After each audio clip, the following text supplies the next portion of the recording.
તાલુકાના ચુલડી ગામની દીકરી આહિર કાવ્યાના તમને શત પ્રણામ. માં અને માતૃભૂમિને સૌથી પહેલા મારા વંદન. એ કદાચ પિતાએ આપેલા સંસ્કારો પૈકી એક ગણી શકાય. તો આજે હું તમને કંઈક પિતા વિશે કહેવા માંગુ છું. આપણે સૌ કોઈ જાણીએ છીએ કે દુનિયાના કોઈ પણ કવિ કે લેખકે માતા અને તેના માતૃત્વની ઉપમા આપી હશે, પણ ક્યાંય પણ કે ક્યારેય પણ પિતા વિશે ઉપમા આપવામાં આવી નથી કે તેના વિશે લેખ પણ લખવામાં આવ્યા નથી. બાળક નાનું હોય ત્યારથી મોટું થાય ત્યાં સુધી તેને માતૃપ્રેમ નિબંધ આવે છે, પણ આજ સુધી ક્યાંય પણ પિતૃપ્રેમ નિબંધ નથી આવ્યો.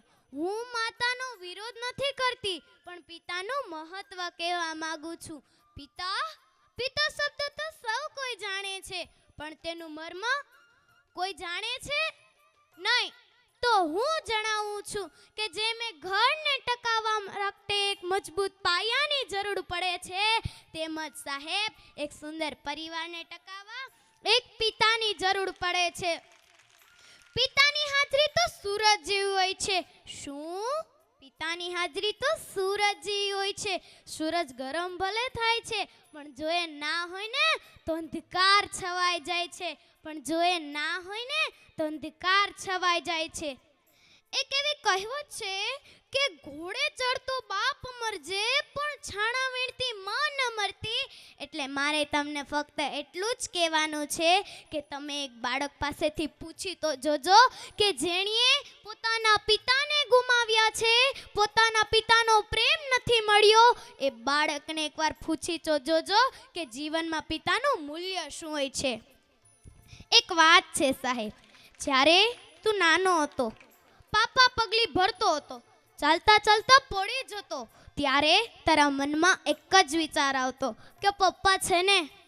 જ્યારે તું થોડો મોટો થયો, સ્કૂલે જતો અને છોડવા આવેલા પપ્પાને પાછો વળી ટાટા કહેતો, ત્યારે તારા મનમાં એક જ વિચાર આવતો કે પપ્પા છે ને. જ્યારે તું મોટો થયો, કોલેજ જતો, મોજ મસ્તી કરતો અને તારા મનમાં ક્યારેય કોઈ મૂંઝવણ આવે ને તો તારા મનમાં એક જ વિચાર આવતો કે પપ્પા છે ને. પણ તારા લગ્ન થયા બાદ તારા પત્નીના કહેવા પર તું તારા માતા પિતાને વૃદ્ધાશ્રમમાં છોડી આવે ત્યારે તારા મનમાં એ વિચાર કેમ નથી આવતો કે પપ્પા છે ને. બસ અહીં બેઠેલ તમામને મારી એક જ વિનંતી છે કે તમે તમારા માતા કે પિતાને ક્યારેય વૃદ્ધાશ્રમમાં ના મૂકતા, કારણ કે એ છે ને ત્યારે જ તમે છો. એના વગર તમારું કોઈ અસ્તિત્વ જ નથી. અને છતાં પણ તમારે જાણવું જોઈને સાહેબ કે પપ્પા વગર તમારી ઓકાત શું છે. તો એક દિવસ તમારી જ શરીરમાં તમારા પપ્પા જોડે આટો મારજો અને એક દિવસ એકલા આટો મારવા જજો. ખબર પડી જ જશે કે જે દિવસે તમે એકલા હશો ને તે દિવસે અરે તમારી સામું વાત કરવાની તો વાત દૂર રહી સાહેબ, પણ લોકો તમારી સામું પણ નહીં જુએ. જો માં ઘરનું ગૌરવ છે તો પિતા ઘરનું અસ્તિત્વ છે. માં પાસે અશ્રુની ધારા તો પિતા પાસે સંયમ હોય છે. જો બે વખતનું જમવાનું માતા બનાવે ને તો આખી જિંદગી ભોજનની વ્યવસ્થા કરનાર એક પિતા હોય છે. ક્યારેક આપણે આમ પડી જઈએ કે ઠોકર લાગે ને તો આપણા મોંમાંથી ઓ માં એમ નીકળે છે, પણ ક્યારેક રસ્તો પાર કરતા ટ્રક પાસે આવીને અચાનકથી બ્રેક મારે તો આપણા મોંમાંથી ઓ બાપ રે એમ નીકળે છે. કારણ કે નાના નાના સંકટમાં માતા યાદ આવે છે અને જ્યારે મોટો સંકટ આવે ને ત્યારે પિતા યાદ આવે છે. અરે હું તો કહું છું કે મને મારા પિતા કરતા સાંજ વધારે ગમે છે. મને મારા પિતા કરતા સાંજ વધારે ગમે છે, કારણ કે પપ્પા તો મારા માટે ફક્ત સારા રમકડા જ લાવે છે, પણ આ સાંજ તો મારા પપ્પાને લઈને આવે છે. પણ આ સાંજ તો મારા પપ્પાને લઈને આવે છે. પિતા એક એવી વ્યક્તિ હોય છે, પિતા એક એવી વ્યક્તિ હોય છે કે જેના પડછાયામાં તેની દીકરીઓ રાજ કરે છે. બાપ એ અસ્તિ હોય છે સાહેબ કે જેના પગરખાથી પણ તેની દીકરીને પ્રેમ હોય. જો બધા કહેતા હોય કે માં એક એવી બેંક છે, માં એક એવી બેંક છે જ્યાં તમે તમારા બધા જ દુઃખ જમા કરાવી શકો, તો હું કહું છું કે પિતા એક એવું ક્રેડિટ કાર્ડ છે. પિતા એક એવું ક્રેડિટ કાર્ડ છે જ્યાં બેલેન્સ ન હોવા છતાં પણ તમને ખુશીઓ અઢળક મળે છે. અરે હું તો પિતા વિશે કહું તેટલું ઓછું છે.